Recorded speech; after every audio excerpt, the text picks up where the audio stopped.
Do you know how the moment you become trash sounds?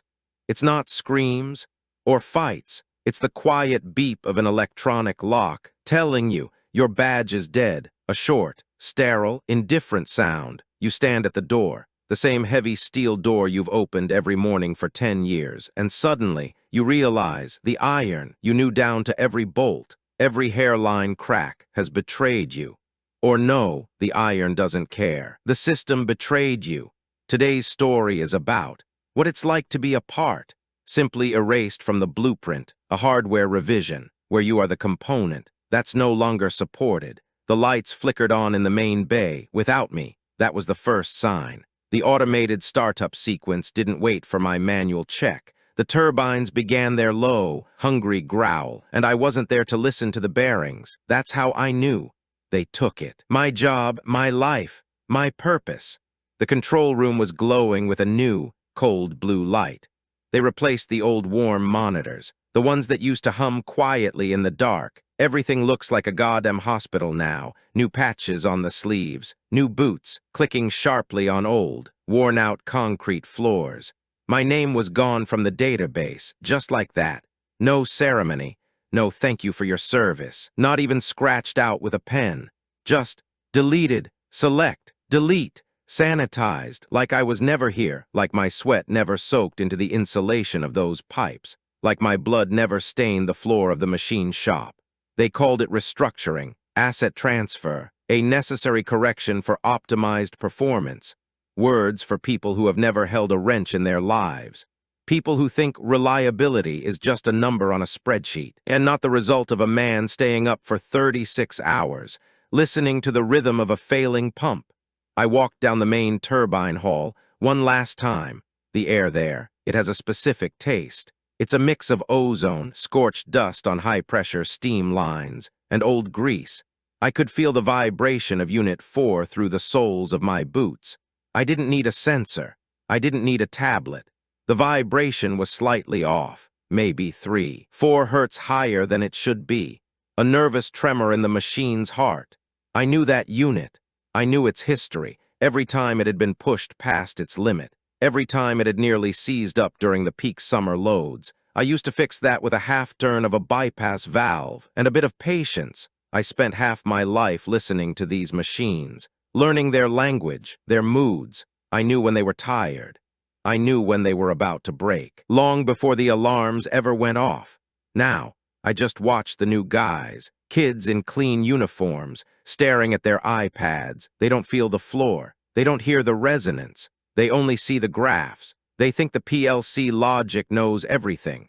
But a PLC doesn't know when a mounting bolt is loosening because of thermal expansion.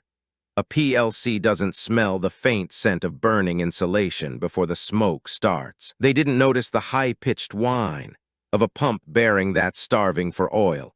I could hear it screaming from 50 yards away, a metallic, desperate cry for help, and I didn't tell them. I bit my tongue and kept walking. Why should I? I'm just an unauthorized observer now, a ghost in the machine. But they didn't tell you how it feels when your key no longer fits the lock, when the motion sensors in the hallway don't even trigger, because you're not in the active personnel list anymore. I stood in the shadows near the transformers and heard them hum, that deep, 60 hertz drone.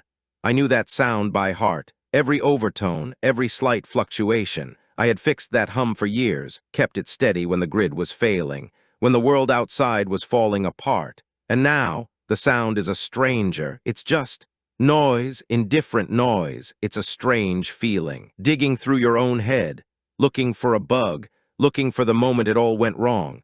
Maybe I missed something. Maybe I didn't adapt fast enough. Maybe I should have spent more time in the meetings and less time in the crawl spaces. But that's not who I am. I got too much grease on my hands. While they were drawing charts in air-conditioned offices, you become like that old part. A cast iron valve in a world of plastic and sensors. A part that still works perfectly, but no longer fits the new tolerance. They don't throw you in the trash, not at first. They just stop counting you. You're a rounding error in their spreadsheet, a legacy component. I stopped by my locker. The padlock was already cut. Cleanly, a bolt cutter job, efficient. Professional. They didn't even wait for me to pack my things. My old mug was sitting on the floor, a ceramic relic covered in coffee stains and coal dust, and a couple of wrenches I bought with my own money back in the day, a 10mm, and a stubby adjustable that I'd filed down to fit the tight spots on the Governor Assembly, tools that actually did the work, tools that saved this place more times than I can count. When the automated systems failed, now they're just unauthorized objects, safety hazards, trash that needs to be cleared out. To keep the place sterile and safe, I picked them up. They felt heavy, heavier than they ever did during a 12-hour shift, as if the weight of all those years, all that heat, had settled deep into the steel. I remember the night shift in 22, the middle of winter. Outside, the world was freezing, but inside, it was hell. The main hydraulic line blew, and we stood knee-deep in red fluid. It looked like a slaughterhouse. Everything was slippery, dangerous, and pressurized. The alarms were screaming. The pressure was dropping, and the whole plant was seconds away from a catastrophic shutdown. My hands were shaking then, from the cold and the adrenaline, but they knew what to do. They didn't need a tablet to tell them. We fought that machine for 6 hours straight. We stayed until the sun came up, soaked in oil, smelling like a refinery, bleeding from our knuckles. But the lights stayed on for the city. People woke up in warm houses, and they never knew how close they came to the dark.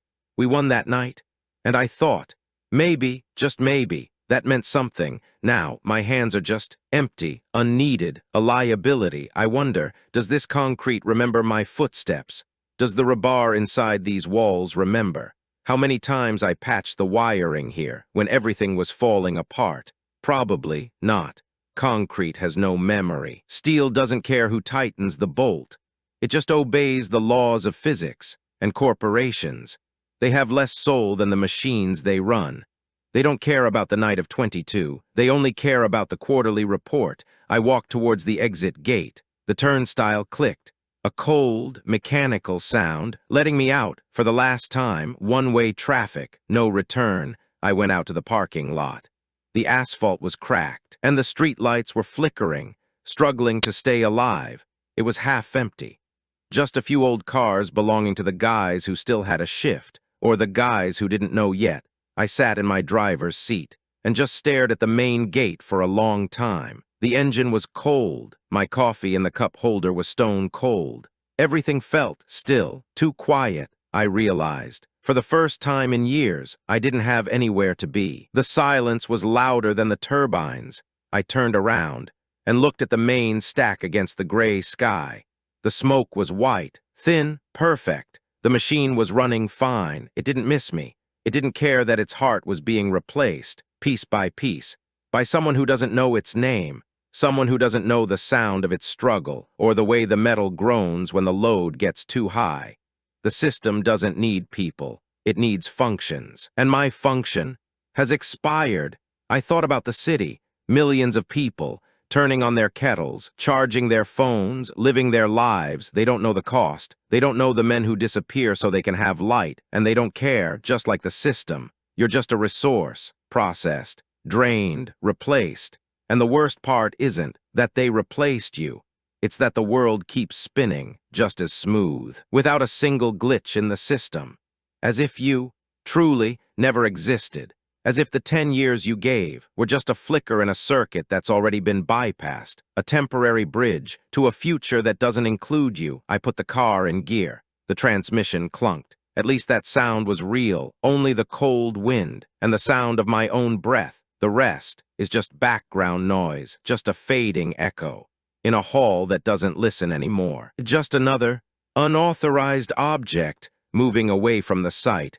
Goodbye, Unit 4. Good luck. You're gonna need it when the clean shirts finally realize that the graphs don't tell the whole story. But I won't be there to help. I'm finally off the grid.